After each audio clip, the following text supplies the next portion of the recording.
بسم اللہ الرحمن الرحیم۔ فضیلت والی دعائیں جو روزانہ نماز ظہر کے بعد 100 مرتبہ اللہم صلی علی محمد وعلی آلہ وبارک وسلم پڑھے گا، وہ کبھی مقروض نہ ہوگا۔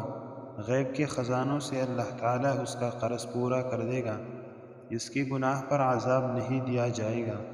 جو یا مالک یا قدوس فجر کے بعد 11 مرتبہ پڑھے گا، اللہ تعالیٰ ستر والو جگہ کی بیماری سے نجات دے گا۔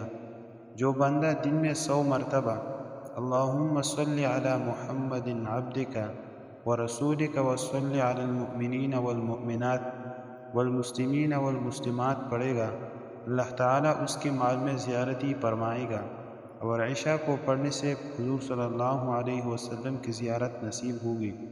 اگر کوئی روزانہ 11 مرتبہ صلی اللہ علی سیدنا محمد پڑھے گا تو اللہ تعالیٰ اس کو مرنے سے پہلے دنیا میں جنت اس کا مقام دکھا دیں گے۔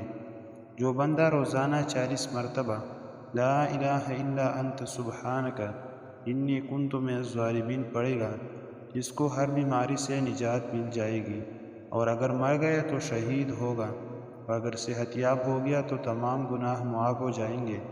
جو بندہ 41 مرتبہ سورہ کوثر پڑھ کر اناج وغیرہ پر دم کر دے تو رزق کبھی ختم نہ ہوگا۔ جو بندہ 41 مرتبہ سورہ قریش پڑھ کر غلہ یا دیگ وغیرہ پر دم کرے تو وہ